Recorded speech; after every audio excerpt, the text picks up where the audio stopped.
Happy Friday, TGIF Friday, TikTok family.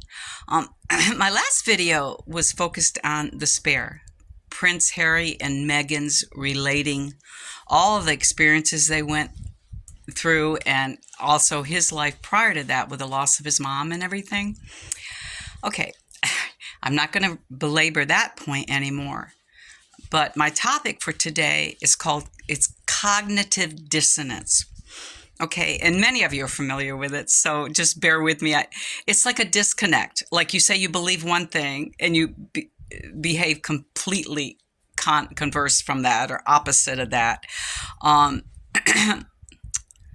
guess a lot of people might say hypocrisy, but that's what cognitive dissonance is. There's a disconnect. And, you know, what's kind of scary these days is it's not just in America that we are dealing with a lot of issues of fascism and growing fascism,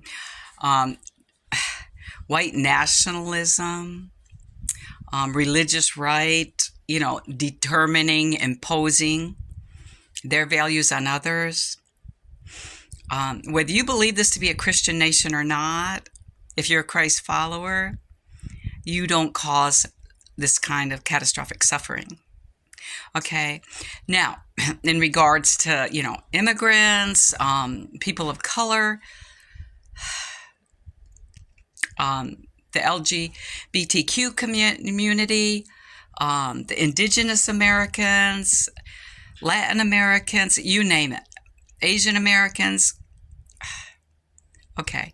So we are experiencing, not just here, but abroad. We're talking Israel, Germany, Brazil, other countries are jumping on the bandwagon towards this neo-fascism, this nationalism. And if you remember, that's what our despised old Hitler was about. It's a slippery slope when you determine what people can read and not read. And then you're the first to say, I got my rights. I can say what I want to say. I can do what I want to do.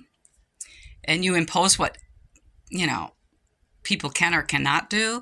And I shared in another video, because I was a victim of sexual assault. I was raped twice, molested numerous times prior to that. Thank God, as a young teenager, I did not become pregnant. Thank God. My life was difficult enough, with the loss of my mom at age 12 and just various other experiences I went through with complex PTSD that was not addressed when I was younger, not understood, not recognized. Now, I will say, I myself would not choose to have an abortion. That's me. That's freedom of choice. That's what I would choose for myself. I did have a forced D&C done on me in the military. I didn't know that's what I was having done.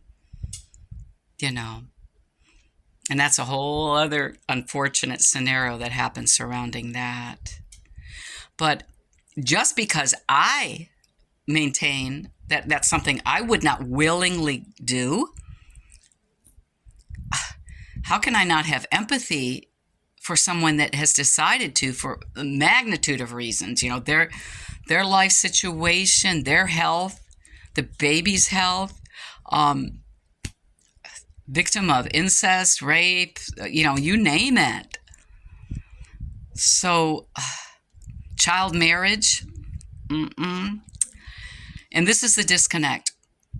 Most of the states that are red states support these backwards way of being in the name of religion. People vote against their best interests.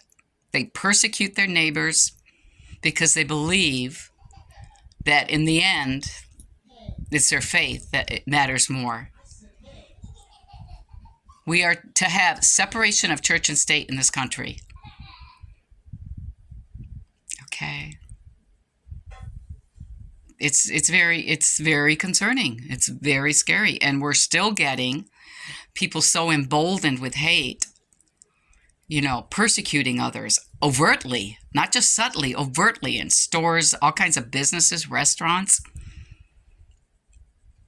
So if you want to cling to the belief that slavery ended in the late 1800s with the with the proclamation and Emancipation Proclamation, or even if you say, okay, well, maybe Juneteenth for Texas,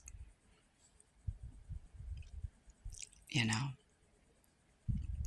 I'm in a multiracial family. My children's dad is black. I had so many instances of racial intolerance that I endured and we endured as a couple in a family. Listen to the people that have experienced things. And I, humbly say that's nothing compared to what a person of color would experience.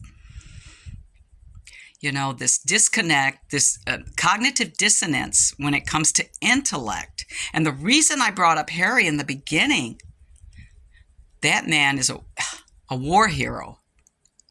Okay? He's a war hero. He's a noble.